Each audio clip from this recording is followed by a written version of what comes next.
Hi అండి, ఈరోజు నేను కోడిగుడ్డు మెంతి కూర కర్రీ చేస్తున్నాను. చూడండి, గిన్నె పెట్టిన, ఆయిల్ పోసేసిన, జీలకర్ర, ఆవాలు, పోపు దినుసులు అన్నీ వేసేసుకుంటున్నా.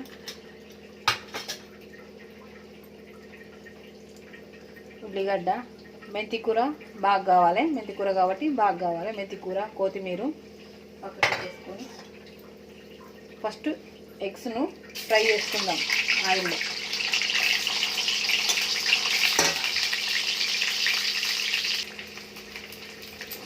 ఎగ్స్ను మంచిగా ఇట్లా ఫ్రై చేసుకుందాం. ఫస్ట్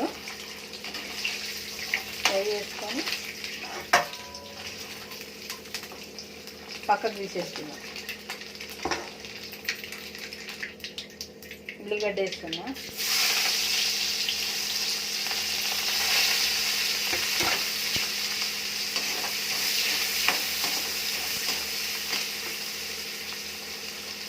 ఉల్లిగడ్డ మంచిగా గోలింది.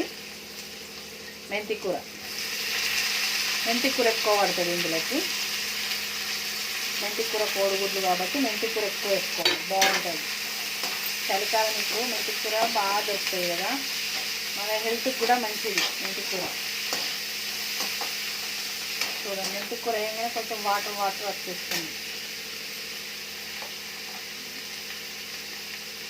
సాల్ట్ వేసుకుంటున్నాం.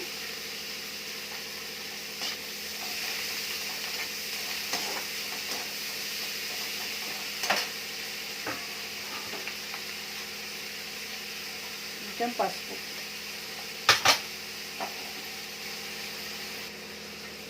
కొంచెం అల్లం వెల్లిగడ్డ పేస్ట్, అవన్నీ మంచిగా కొంచెం నూనెలో ఫ్రై కావాలి. గ్రేవీ కోసం నేను టమాటా మిక్సీ పట్టుకున్నా. ఇప్పుడు ఇది ఇందులో వేసుకుందాం.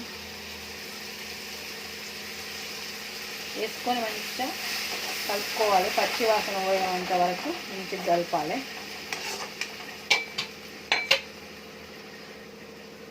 గరం మసాలా, కారం,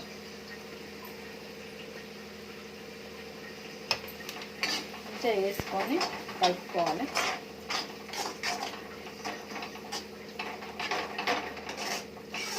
ఇది కొద్దిసేపు మంచిగా నూనెలో ఉడకాలి. మంచిగా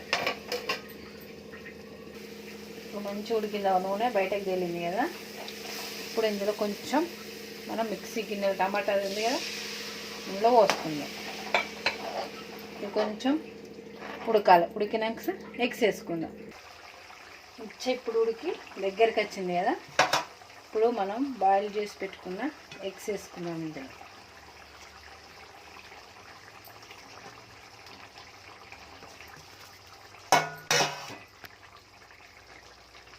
ఫైనలీ ధనియాల పొడి, కొత్తిమీర వేసి మూత పెట్టేసి కొద్దిసేపు చిన్న పెడదాం స్టవ్. ఓకేనా? చూడండి, మెంతి కూర గుడ్లు వేసి వండిన సూపర్ అయింది. మెంతి కూర కోడిగుడ్డు. నచ్చితే మీరు కూడా ట్రై చేయండి. చూడండి, నచ్చితే చేసుకొని చెప్పండి, నాకు ఎలా ఉందో చెప్పండి. ఓకేనా? మరి బాయ్. నేనైతే బౌల్లోకి తీసేసుకుంటున్నా. ఇప్పుడైతే ఇక ఆ పిల్లలు వచ్చే టైం అయింది, వాళ్ళకి పెట్టేస్తా. నచ్చితే చేసుకొని చూడండి, కామెంట్ చేయండి, లైక్ చేయండి, షేర్ చేయండి. ఓకేనా? మరి బాయ్ ఫ్రెండ్స్, బాయ్. కోడిగుడ్డు మెంతి కూర. ఓకేనా? మరి బాయ్.